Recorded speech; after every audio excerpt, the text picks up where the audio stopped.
Unlock the path to healing with Exposed podcast. Join us as therapists from around the world break mental health taboos, share powerful stories, and provide insights that transform lives. Tune in, educate, and thrive. And so the shadow work is when you see the negative stuff, the stuff that disgusts you, the stuff you feel shame about or guilt about, and then you're like, okay, that's my shadow work. But you can also do the golden shadow work.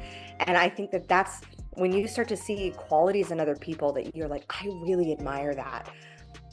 Chasing after that within yourself and saying, where am I already demonstrating that in my life? And how do I double down on that? And that was one of the things. Hello and welcome to Expose the podcast. Please help me to welcome Kimberly Spencer. Woo! Yeah, what a welcome, Anastasia. I'm just like, I feel so, my heart is so warm. Oh, thank you. And I even didn't start the introduction. So I'm going for it. Kimberly Spencer is an entrepreneur. She's also Subconscious Success Strategies, Amazon #1 bestseller author, and TED Talk speaker, known for her optimism, as we can see, and belief in the power of mistakes. Kimberly has empowered hundreds to overcome self-limiting beliefs and transform their lives. Her journey from a challenging childhood and long battle with food disorders like bulimia to co-writing a film for Lionsgate, running a successful Pilates studio, and launching multiple business showcasing her resilience. Kimberly's unique approach integrates holistic success, self-acceptance, and creativity. As a health enthusiast and mother of two, Kimberly inspires others through her podcast and coaching, helping them rewrite their stories of their life and embrace the true potential. Also, Kimberly has upcoming book, Make Everybody Podcast Wants You, on September 30, and we're going to attach a link. And as well, The Star from 2016, that's an international bestseller book done. And in November 26th, she has a book upcoming titled It's a Fart. It's a book for children, and that's why the title can be funny. Hello, Kimberly. You have done so much. So I wanted to take the time to go through it with my funny accent. I hope you forgive I me. love your accent. I think you're so bold. Like, I love it. Like, especially, anybody who English may not be their first language, like just the fact that you are like, have the courage to show up and do the dang thing anyway. Like, that's a testament to every single person out there who is wanting to start their own brand, wanting to get out there. So I love it. Mm. Oh, I really felt it. Thank you. It feels like whatever you say it from the place of honesty and authenticity. And I would like you to share, where did you learn that from? To believe from the passion, to live, like it feels like you have this young, 12 to 8 years old, joyful self. How you did. Well, I'm grateful to have a 7-year-old who brings out my joy. That's for sure. And I think that's one of the benefits of having kids is like you start to see yourself in them. Mhm. And that can also because there's a lot of talk and coaching about shadow work, and like Carl Jung, the famous psychologist, talked about shadow work and doing the dark work on like looking at your past and looking at the dark shadow of all the things that you're repressing and your shame and your guilt. But there's also your golden shadow, and your golden shadow is all the things that you admire in somebody else that you can maybe start to see glimmers inside of yourself. Because your golden shadow, a lot of times it'll manifest at first as jealousy. And when I was a child, like when I was a young girl, I think probably like most middle school girls, like I definitely struggled with that jealousy aspect, not realizing that those qualities, those attributes that other girls had, I could have those too if I just chose to have them. And that was my experiment when I shifted into from middle school into high school and changed schools. I said, well, you know, if I didn't really like how I was, and I have now like this fresh start where I can like start anew, I'm going to experiment and I'm going to try on new character traits that make me feel better about myself. So I adopted the character initially of Elle Woods. And and I played with, I always had those attributes and aspects. And my gosh, when I saw that movie when I was 12, 13, I was like, oh my God, that's me. Like I saw so many aspects of myself in it. And that's why I love fiction. That's why I love movies and TV, because you can start to see and learn attributes and aspects of yourself through a fictional lens. And when you start to see, okay, well, that's something that's something I admire in this character, or that's something I don't admire in this character, both of those are still in you. And so the shadow work is when you see the negative stuff, the stuff that disgusts you, the stuff you feel shame about or guilt about, and then you're like, okay, that's my shadow work. But you can also do the golden shadow work.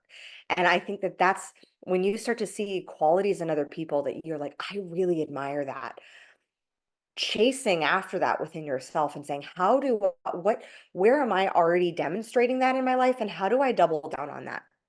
And that was one of the things that I just chose to double down on, was just joy, like choosing joy. And it was challenging at first because I'll be honest, like the last couple of years, we had a lot of really great success, but we also had, like, I lost 4 family members, 2 family friends in 3 years. And it was, it was a lot of change, death, and transformation. And to find joy last year, that was my mission. And I started to seek that out. And I mean, most people would say like I've probably always been very joyful. Um, but like any person knows, like if you're fully being it, or if you're, putting on, like you're doing it, but that you're not fully engaged in it. And that was my mission last year, was I was like, I want to fully engage with joy, with like fully feeling what that means, and coming from that place of like and then also being authentic and real when I'm not, like when I don't feel joy. And I think that that's also a part of joy, is acknowledging your humanness when you have moments of not it being in that space, and that's okay too. Because there can be so much joy in the experience and the acknowledgement of the temporariness of an emotion. Like just the other day, I was like, had discovered something, and it took me aback, and it brought up this like fear and sadness, and I just started sobbing. And I was in that moment, I was like, wow, I am so, like, I was experiencing it simultaneously. I was also experiencing, wow, I have such a depth of emotion. Like, I'm so grateful that I can open my heart to feel at this level. And then I'm allowing myself to feel. And I think for those who have experienced trauma or domestic abuse or any form of abuse, really, to de-armor your heart is one of the greatest tools that you'll ever have. Yes. Well, thank you for sharing your heart, and I celebrate uh, your spirit for being able to seek that joy. Thank you. Mm. You talk in your book. I want to go to your book because it's so exciting. It's coming out on September 30. Mm-hmm. Make Everybody podcast wants you, and you said during our last call when we had introduction chat, you mentioned in that book I'm saying, in order to have other people talk to you, have an interesting life, and then another interesting people will talk to you. Could you share a little more about that idea. And what if Yeah. you don't have interesting life? Then what? Can go out and live an interesting life. Like, and you know what's really radically interesting? Being really honest. Like, that's interesting. That's being really honest and authentic Sexy. with That's who hot. you are. It's sexy. Like, people are intrigued. It's magnetic when you're honest and authentic about who you are. And in the book, I talk about the paradigm between Jennifer Lawrence and Anne Hathaway back in 2013. And in 2013, like both these, I mean, Academy Award winning superstars, both amazing actresses. And in 2013, the press was like loving on Jennifer Lawrence. Like she was like flipping off the camera, like being really authentic with like, oh, I just ate McDonald's in my Oscar gown, and like being really open and vulnerable and like honest about who she was. Meanwhile, Anne Hathaway came off as very poised and perfect. She came off as like this statuesque, like almost Audrey Hepburn version of like an Academy Award winning actress. And the press eviscerated her. Like there was literally, like, I think at one point there was like 1.5 million searches back then on like Anne Hathaway annoying. And even the press like talked about that she was the most annoying celebrity. And I was like, wait, what? She's like a brilliant, talented, amazing actress. Why are they eviscerating her? And the why they was because Anne Hathaway came off as perfect. Jennifer Lawrence came off as human.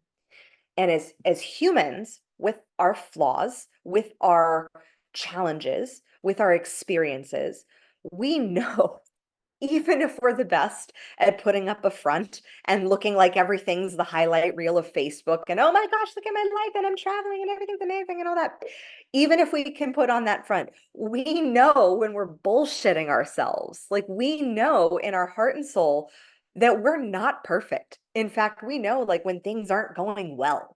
And, you know, especially when you're putting out like, oh, I did, you know, gosh, I've had so many people come across my desk like who have hundreds of thousands of followers, and I'm looking at their business and I'm like, you're in the red. Like you're like, are you okay like, with your business? But it looks great on the Instagram. It looks great on these platforms. So the thing is like we as humans, we know like when because that we're not perfect. And when we see someone pretending or looking like they're perfect, we immediately distrust that subconsciously. And so, what makes you radically interesting is when you can be that authentic, vulnerable version of yourself and be like totally transparent that, you know, that you may have a lot of things figured out, but there may be some areas where you're still struggling, and that's okay too. Like I was just on a podcast the other day for a therapy office. And like we were talking about the steps of recover that I took to recover from bulimia with no psychological or medical intervention, about the challenges that I had growing up with an addict and like what came of that and how that resulted um in me modeling this addictive behavior with my eating habits. And you know, this was a process that took 10 years for me to heal. And then as we're, you know, discussing, and it looks like to the audience and to the host, she was like, it looks like you have like everything figured out. And I was like, I don't. 2023 sucked. Like that was a hard year for me because I was dealing with a lot of grief. I was dealing with moving. I was dealing with finally my nervous system regulating after 2.5 years of a lot of trauma, quite frankly. I lost 4 family members, 2 family friends, moved twice in 1 year, including moving countries, had a baby, and started a second business. Like, who does that? And I was honest that, like, my nervous system was fried in the beginning of 2023, so much so that it manifested in health issues and like a whole bunch of other stuff that happened.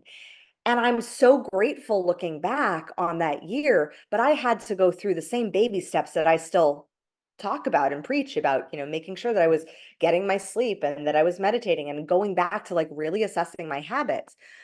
But and the host was surprised because she's like, "Wow, you're really like honest."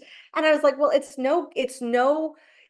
serves nobody if I'm step on up here onto a podcast interview and pretend like I have everything figured out in the world. I've figured out a lot of things, but I'm still make mistakes. I'm still human. Like I still had resistance to my workout this morning. Like I didn't really want to do it, but I still showed up for it. Like, and that's the space where it's allowing yourself to remove it.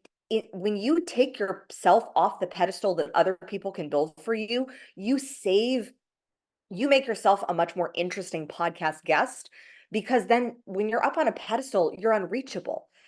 And in fact, people can throw arrows and stones because you're not one of them, because there's a perception that you're different than them because you're up on this pedestal. And pedestals are really shaky surfaces. Like they're very easy to get knocked down.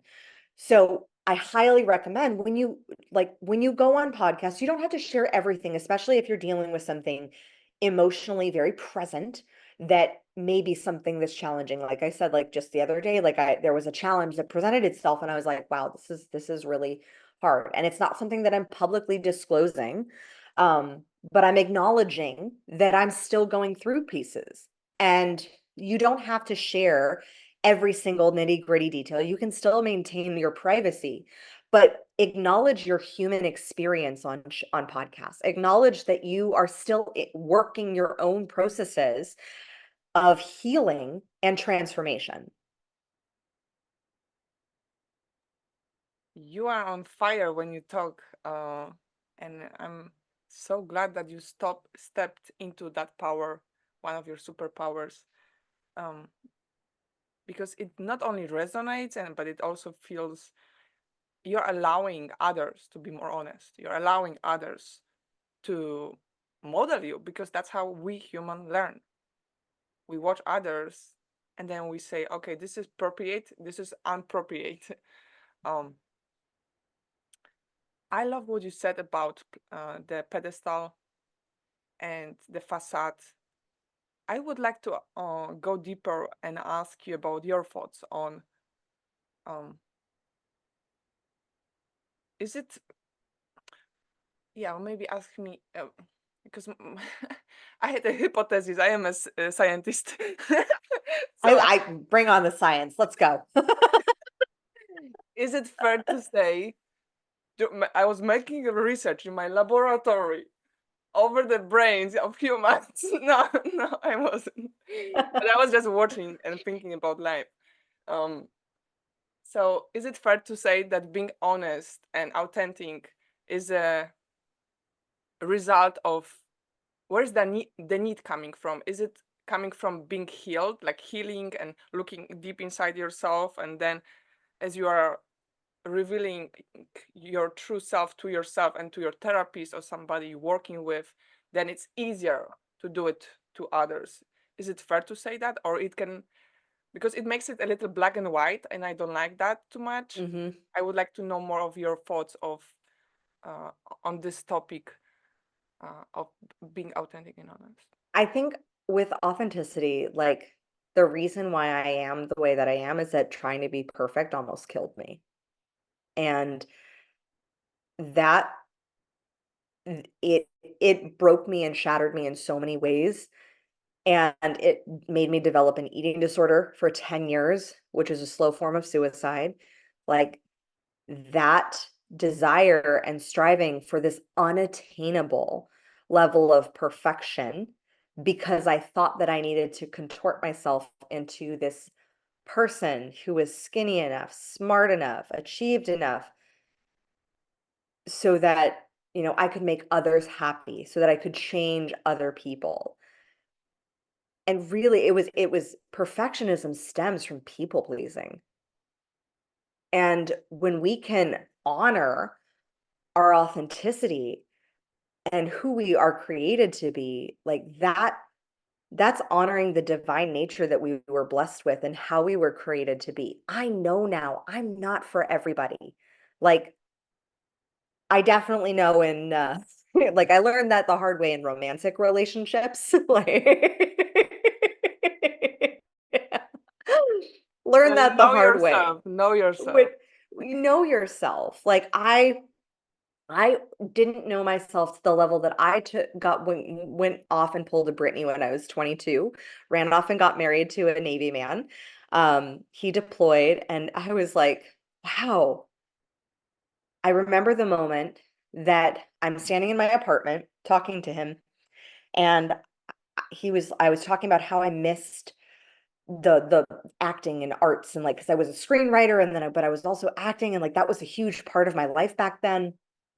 And I had stopped really acting to pursue like growing my Pilates business, and I had a brick and mortar, and my film had just like we had just wrapped production, so it was in post production, and I was getting some potential offers and bites to write other things, and I was also feeling like I missed this performance aspect of me. And I was telling him, and he was like, "Wait, so you want to be a wife, a mother, a business owner, a Pilates instructor, a writer, and an actor at the same time? Like, how are you going to do this?" And I remember the moment, I remember exactly where I was standing in my bedroom, staring at my bright, deep burgundy wall, looking out the window. And on the afternoon, I was like, oh my God, he doesn't know me at all. And that's my fault, because I didn't know me. I didn't give myself the permission to be all of who I was, so that when he wanted to marry me, he knew who he was actually getting in with. And that was my mistake. And like I had to take ownership of that. And eventually, obviously, the relationship fell apart, the marriage fell apart. But that just, okay, hold on. Can you hear my mic? It just Yes, I said my can mic hear you. not Yes, yes. Okay. Is everything okay there? On... Yeah, it just said my mic wasn't working. Okay. No, I'm just listening. That's why I'm nodding. I just want to make sure. Um, so that moment really solidified, like, if I don't share my truth of who I fully am, then I literally got into a marriage where somebody didn't know who I am. And I had to realize that that was my fault. That was my fault, because I had contorted myself and hid parts of myself to make myself appear lovable to someone else. But they didn't really love the true me. Now, my husband, on the other hand, who I've been with for 12 years, he was my experiment in full-blown unapologetic honesty. 2 hours before I met him, I prayed to God, and I was like, God, all I want is to be fully authentic and to travel.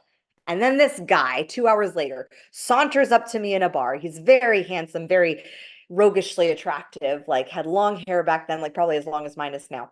And he is like, "Hey, I'm Spike." And I was like, "Hey, I'm Kim." And I was like, "Who is this like forward gentleman?"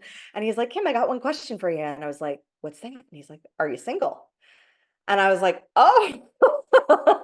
And at the time, I was in an It's Complicated relationship, one of those on-off things. And I was like, wow, I guess I'm going to tell him the truth. I'm in an It's Complicated. And he said, great, at least I'm not barking up the wrong tree. Let's grab a drink. And so we started talking. And you know, all those things that you're like not supposed to say to someone that you're like intrigued with or interested in. And like, you don't tell them about your divorce, or you don't tell him about, certain experiences that you've had. No, I laid it out. I literally felt, I remember the feeling in my body of having to have courage to be fully seen as who I am. So if this guy actually liked me, then he was going to really like me. And if he didn't, like, it didn't matter to me, because I was like, I wasn't looking to date anyone at that time. And so, but he loved my honesty, and 12 years and two babies and one on the way later. Like, he's he's been the best baby daddy, and apparently the experiment worked. But that experience of, oh yeah, that experience of being able to fully open up and be authentic, that was an awareness for me. And I didn't realize, because sometimes life is not linear. Life is a spiral. And sometimes you get the lessons in a different form. And so right at that same time, I got the opportunity to come on as president of an e-commerce company. And we were taking this back stretching device to market. I had a strong Pilates background, lots of ties with Pilates studios, and I saw how we could sell this product. And initially, I was supposed to be just a consultant. I saw the product. I was like, I can sell this. Like, let me be president. let me come on as a partner. So I came on as a partner for 2 years, and my business partner was much older than I am. And we just had very different values as far as how to, showcase the brand and how to showcase ourselves as brand ambassadors, as the owners of the company. And at the end of those 2 years, I had done exactly what I had done in all of my personal private relationships. I had contorted myself into this professional businesswoman, and all of my clothes were boring. They were drab. There was no sparkle. There was no sparkly tiger in the background. Everything was super professional and buttoned up. And I remember when I was going through the buyout process, and then later, we signed the buyout agreement 3 weeks before I got married to my husband, jet set it off to my honeymoon for 6 weeks. And I was like, what do I do when I get back? And I had the idea for my coaching company, Crown Yourself, right then in 2014. I immediately went to work at all the things, doing what I call productive procrastination, and like bought the film stuff, bought all, the website domain, did all the things, but I just wasn't selling anything. And when I went to do the photo shoot, that was when I had the wake up call of like how far I had lost myself in the relationship with my former business. And that was when I looked at my wardrobe and everything that I wanted my brand of Crown Yourself to embody, which was the first two core values were ownership and authenticity. And when I looked at my closet and then realized I had nothing that showed off the sparkle, I had to go buy crowns. I had to go hire a stylist because I didn't have anything that was what I envisioned the brand to be, that was this extension of me. And I remember like turning to my husband, and he saw me at the photo shoot, and he's like, okay, now you look like yourself. And I was like, you didn't say anything for 2 years. But he's amazing, and he's always been like my beacon of like bringing me back to myself, because he's always seen me for who I am, because I've never put on any pretenses. And that awareness was that like it was this the same damn devil of like not being fully authentic, not being fully expressed, still showing up in my business.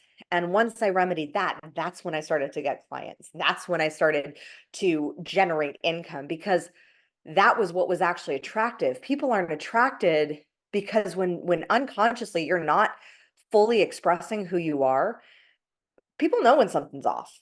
Like they just know. It's an unconscious thing. It's how you know when somebody's walking down the street and you're like, I'm gonna walk on the other side. Like we just have a gut feeling, and it's called our intuition.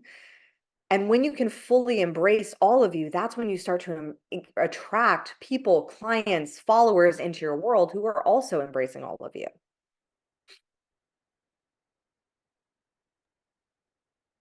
You're such a great storyteller, and I love the picture you put in our eyes, or in front of our eyes, of you in the sparkles and just embracing ownership uh, over your desires. This is the outside of me needs to reflect what I feel inside. Hello.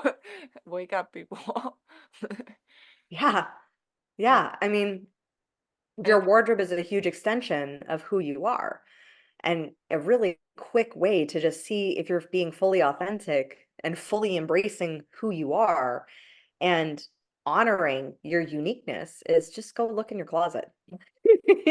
What pieces actually feel good for you? mm, mhm, and it happens in so many layers, and as we as a woman, we're changing all our lives, and there are so many cycles. Yeah. um, I mean, I can definitely say as a mom, like my wardrobe has had to adapt. Like I can't walk around my house wearing tulle while like chasing my children up the stairs. That could result in tripping hazards. But I can like there's certain adaptations that I can make where I wear clothes that make me feel really good, that make me feel sexy, but that make me also, I can also get on the floor and roll around with my boys. yeah. And that's, it's looking at the versatility and adaptability of what you wear and how you're showing up on a day-to-day basis. mm. What what advices would you give to our audience, or people who will be reading your book, but they are like, the 20 years old Kimberly. They are like just having that idea, but not yet, fully having the vision, but not knowing how. And many, like you work on yourself on the food disorder issues. And, I also had bulimia. So I really kind of feel like this, just talking about it brings people, I would say, connection and release the shame, because it's not about bulimia. It's because of our, not feeling connected with ourselves, and being, feeling, at least that was for me. I had really low self-worth, and I wasn't Same. doing well with life, with myself, and that kind of manifested now. But Yeah. I want to go back to my question as I went to another room because that's how my brain works. A, B, C, D to Z. Okay, go back. Go back. But it really is connected maybe somewhere. It is. And I honestly think like those things that, because I used to be like, oh, my brain goes A, B, C, D, E, F, G, and suddenly we're at Z. I'm like, how did we get here? But I realize that that's a skill set. Like that's a skill set of visionaries. And especially like that's why I don't have my son in normal school. We homeschool him because I see that quality in him. And I'm like, that's a quality that is of a visionary entrepreneur that is not conditioned in a traditional education system. And I think you have to like to go back to your question of like the 20-year-old self, get curious. Get curious about yourself. Get curious about why you do what you do. Get curious, and you don't need to go down the why spiral, but really look at like what triggered you to have that negative reaction. Whether it's, for me, it was binging and purging. And it was always, I always could tie it back to an emotion. It was always in a space where I felt out of control. Like that was, bulimia was my means of controlling. And, recovering perfectionist right here, like I had serious control issues because I wanted to try to control everyone in my household. I wanted to try to control my dad. And if I couldn't control everyone else in my household, I could at least control what I put in my body, how much I put in my body, and being super restrictive. But control is an illusion. And once I realized that it's not about control, it is about being able to be present with what is, and it's kind of like a game. It's allowing yourself to play the game of life.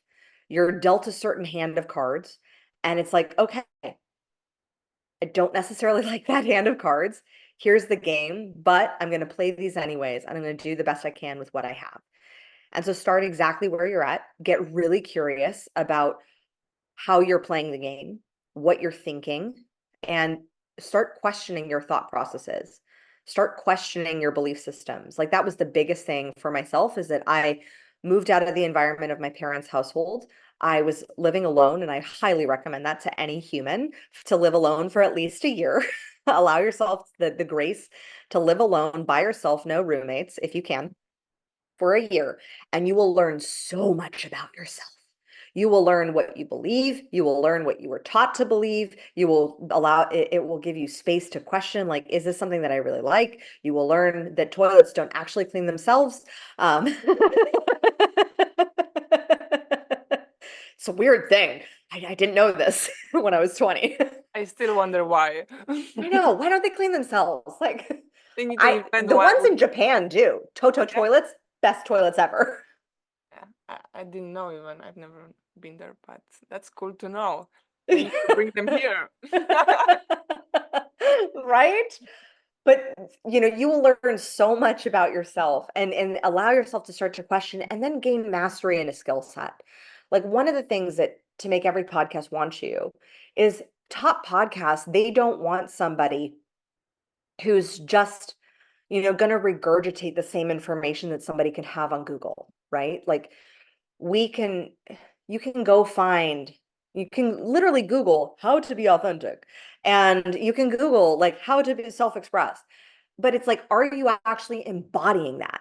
And one of the principles of mastery of and the art of being radically interesting is being somebody who embodies the influence. Like, are you practicing what you preach? If you say that you're, into Pilates, are you doing it on a daily basis? If you're a coach, like I used to say like every coach needs a coach. I actually think that every coach needs to like journal and learn how to self-coach themselves as well. I'm currently on a sabbatical from receiving coaching from anyone because I am allowing my higher self and my intuition to coach me at this moment. And I'm okay with that and sharing that. Like I think that there is a power when you can have that ability to self-reflect, because that is part of coaching. I think look at the principles that you say you stand for. Are you truly like I had to look deeply at the principle of ownership back in 2015, 2016, because that was the foundational principle of my company for Crown Yourself, and I had to look at how I was behaving. There was a reason why my I was broke. There was a reason why my company wasn't making money. It was because I wasn't embodying the core value of ownership. I was stuck in a cycle of blame and shame and comparison because I thought, and this is the crazy part, I thought that me being bought out of my company made me a failure. When really I had a successful exit. Like, Kimberly, could you share with us your thoughts on the impact it can have sharing your story, especially when you're sharing your story about including others who might not like it, like family or ex-partners? yeah. I mean, sharing, we as humans, storytelling is literally like we're biologically wired for storytelling. Just saying the words like, can I tell you a story? Or I'm going to tell you a story. It releases dopamine and serotonin in the brain.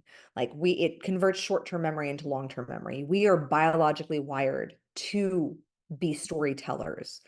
Now, sometimes like there are stories that definitely involve trauma. Like there are stories that are hard to share. I mean, there's and being discerning as to how you share them, especially with kids and other people in the picture. To give you an example, my father when he got sober in 2016, I staged his intervention. He got sober.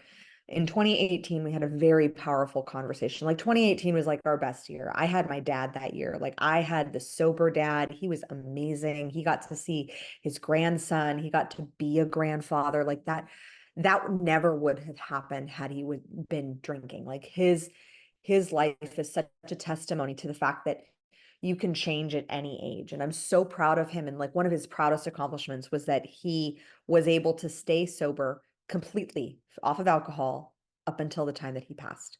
Like just 2 months before he passed, he was like, Kimmy, it's 4 years sober. And like that to me is everything. But in 2018, we had a conversation, and he wanted me to start sharing the story of the sexual abuse that he inflicted on me when I was a young kid. And I said, Dad, and because he had also, like, it was a generational cycle. He also had been sexually abused by his mother. And he didn't feel brave enough to share that. And I did share that story. I didn't share it publicly. I didn't start sharing. I told him I wouldn't share it like publicly on podcasts or things until after he had passed. But I did share that story one time in a crowded conference room in front of, just a small group of people. But that story ended up saving this one guy's life.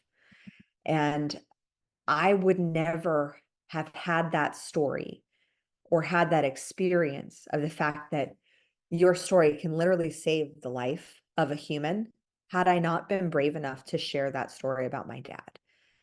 Because I was standing in this room of 2,000 people and I saw this guy, and we were all tasked at this big event to share one of the hardest things that we'd ever experienced and gone through. And for me, that was being molested by my father. And the worthiness and the challenges of self-worth that came with that, and the anger that I had for years, and then eventually the forgiveness.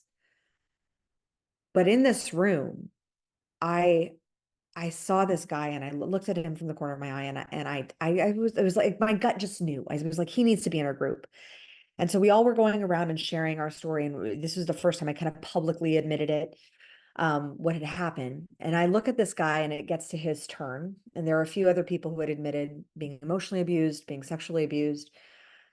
And I see this guy and I look at him in the eye and I just know. I'm like, he is gonna bullshit. He's gonna pull something out of his ass. And I look at him and I give him the mom look. And to this day, he tells me, because we stay in touch, and he's like, I will never forget the look you gave. And it was the first time that he opened up about the fact that he was raped when he was 12.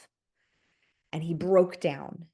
And me and another coach who had been trauma informed and trained, we took him outside and we were just working with him for actually like a couple hours to just help him process. Because the first time you tell that, the first time you open the doors and shine light on the shame, it is like floodgates.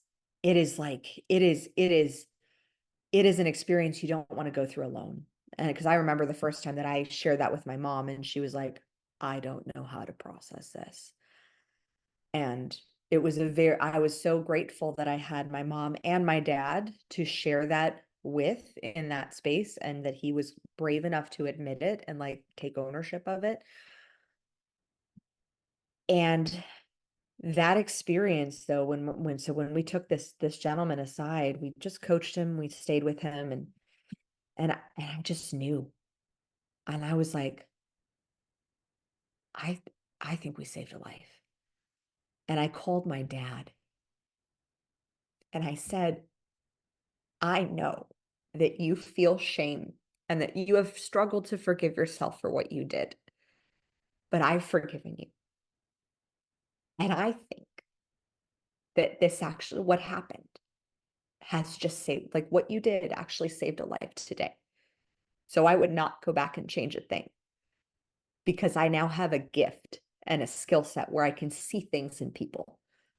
And I know, and it's just a knowing. And my dad was like, wow, thank you for telling me. And later I find out my dad passed in 2021. I had a Zoom with this guy again, just to catch up. And he looks at me over Zoom, because I'm in Australia at this point. And he goes, Kim, you saved my life. And I said, oh yeah, I know you said that. He said, no, Kim, I was planning on committing suicide that night. He said, I prayed for a sign, for something. He said, I said it was this event, or he was going to throw himself into the ocean. And I just knew. And I knew that sharing that story could save someone. And I knew that everything happens for the good. And it's in that space that there is bravery.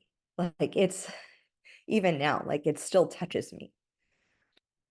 But there is power in being able to share your story. And when there are certain measures, especially for those, like I told my father I would not share it publicly until after he passed. And there were like, that was my choice. He was totally open. He was like, share it with everyone, I don't care. And I said, the concept, or the people who have gone through any form of like sexual or emotional abuse, most people will struggle to understand and get past the label of child molester. And I said, I don't want that for you in the years of your life that you have, that we have this relationship that, is beautiful and good and healthy right now. I said, I don't want you to experience that just because of your own guilt. And so after he passed, I felt comfortable in first opening it up and sharing it on my TED Talk, just hinting at it, but then sharing it more openly. And yes, there is consideration to the people involved in the story. And while I had permission, and I also got I also asked my mom before I gave my TED talk. I said, I'm wanting to share this. And I said, I don't really need your permission. She knows me. She's like, Kim, you're going to do what you want to do. But she said, I think your dad would want you to share this too. And so I said, but I just wanted to get clear. I said, just in case there's any fallback or anything from our family, I said, I just want you to be aware that I'm going to be sharing this. And she said, I got your back. Now, not everybody has that blessing. And surround yourself with people who believe you, who uplift you, who champion you. And that will start giving you the power to start sharing your story. And also stay safe. Because especially for those who, because I know, with what you produce with the documentary on domestic abuse, like that's a tough one. Like that can be scary, especially if you still have relationships, if you have kids with the person. There are complexities. There can also be legal complexities if you were married or something and you have certain agreements in a prenup, a postnup, or in your divorce that actually legally prevent you, like you can't share certain parts of it. So always I say, like, consult with a lawyer, know if there's any legal and documents involved with this person, because you want to be aware of libel. Like that's a real thing in today's world. And the hard part is like I just had a lawyer on the Communication Queen podcast talking about this of just, if there wasn't, the hard part with domestic abuse is sometimes the abuser can push the victim so much so that the victim retaliates and then the abuser calls the police. And so the victim is considered the abuser, and that's what's on record. So being able to like just be aware of your situation, it's very much a case by case basis. Consult with a lawyer, consult with support, find a supportive network. It is important to share your story. And I think the biggest thing that comes with sharing your story is also sharing your ownership of the story. Because I have no blame toward my father. And if I were to share the story from the perspective of blame and shame and wagging the finger and shame on them, it wouldn't have transformative power. It wouldn't have any power because shame is the lowest vibration that we can operate in. So you want to make sure that when you share your story, you're at a space energetically where you're resonating at courage, where you feel the courageous pull to share your story. And I think what moves you into that tipping point of courage is to see how this experience, how this trauma, how this problem happened for you, not just to you. Because when you can alchemize the problem and the experience into happening for you, that's when you get the lessons. That's when you get the learning. That's when you actually get to save people and help people through their stuff, because you show and are the embodiment of how that helps, of how that happened for you, and maybe even for the greater good of other humans. Like my story was able to touch that one person's life and literally save his life. But it comes from the ownership of your part in the story. And that's not saying that there's not blame. That's not taking any other part of the villain's ownership. Like that's like you take 100% of ownership in your experience of that experience. And the other person gets to take 100% ownership of their experience. But sharing your story comes from that place it has to come from that place of ownership to be transformational. Because when it comes from that place of blame, or look what he did, or look at how much of a jerk he was, that not only can put you in actual like legal danger for libel, but it can also put you in danger of retaliation from the person. So making sure that when you share your story, you're sharing it from that place of ownership, from that place of courage, and from that place of healing, where you see how what you went through happened for you so that it's building you up for something better.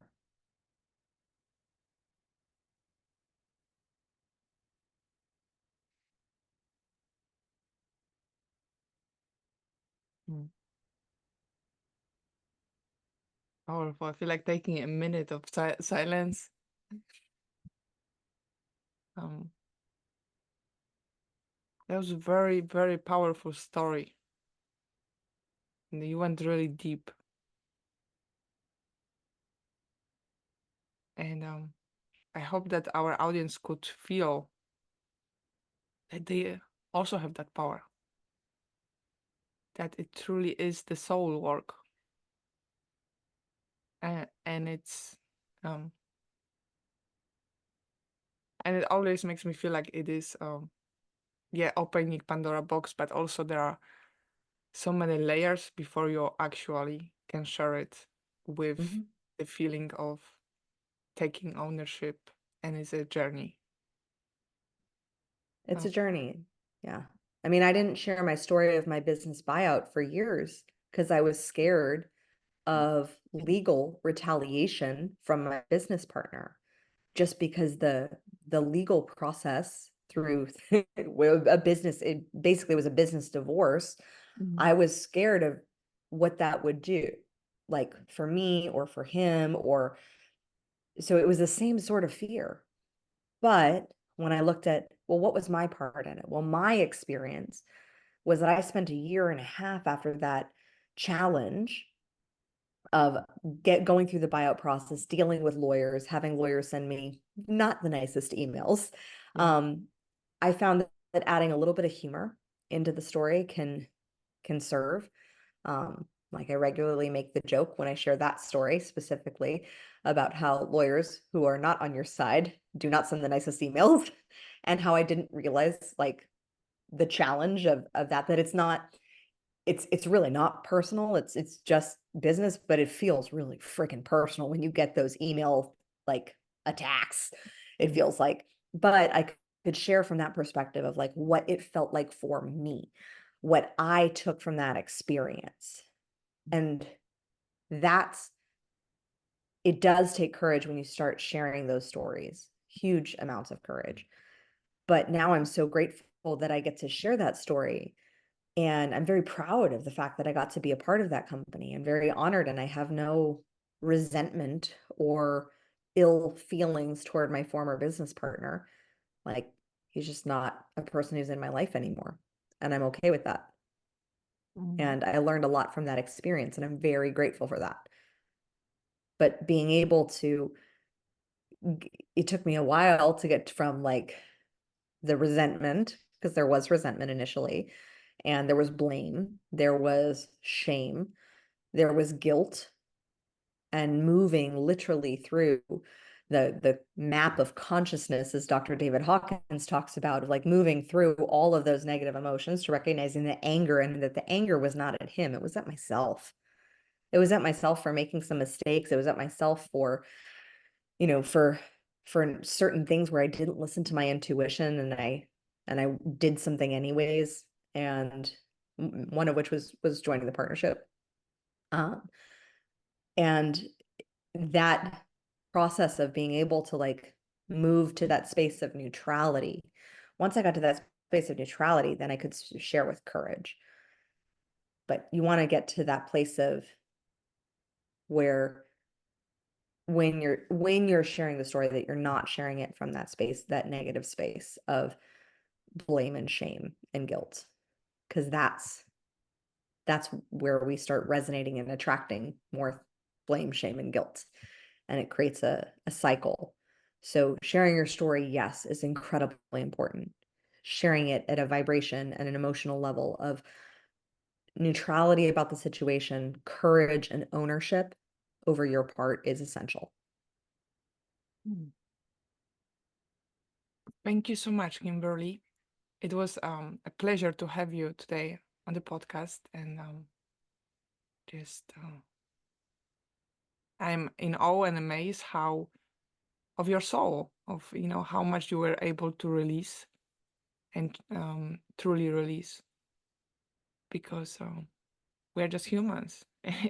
It's important to feel all of that, the anger and rage, and I always have I find it really hard to get into anger because of the conditioning, and I think some women do. But when you go through that, then you can be on the side where you are, where Kimberly is. And I hope for our audience today, it will give hope, but not just hope, but also proof that the release you can feel on the other side, and freedom, and the joy which comes after feeling all of that, and allowing yourself to take that ownership, whatever that means for you. That's really encouraging, and so I'm so happy we talked today. And would you like to share a little anything else at the end? And this is the time. Your book, I will put the link of your book. So I mean, definitely, if you love this podcast and you want to jump into our world and crown yourself, then head on over to the Crown Yourself podcast. Just go to crownyourself.com/podcast and subscribe on your favorite podcast platform. And if you want to learn more about the power of guest podcasting and how to communicate like a queen, then head on over to communicationqueens.com/podcast and subscribe to our podcast, Communication Queen. And the book, Make Every Podcast Want You, is coming out on September 30th. So it would mean so much to me if you go out and get it. If you're wanting to learn how to share your story, if you're wanting to learn how to get on podcasts and start opening up and letting your story be that testimony of possibility for others. Like, you have the power to light the way by just sharing your story for somebody else. And I hope that this podcast has just opened up that possibility for you. And I'm so grateful to you, Anastasia, for having me on the show. And I'm so grateful for this opportunity. Thank you so much for allowing me to serve the audience. It was my pleasure. And now I'm going to eat some chocolate. Okay. Go do it. Enjoy. Thank you, everyone. See you next episode. Make sure to follow all the links below and have fun. More fun. I hope you enjoyed this interview, and please subscribe my YouTube channel. For you, it's a one click. For me, it means the possibility to continue creating impact in the world with those videos. Thank you, and see you soon.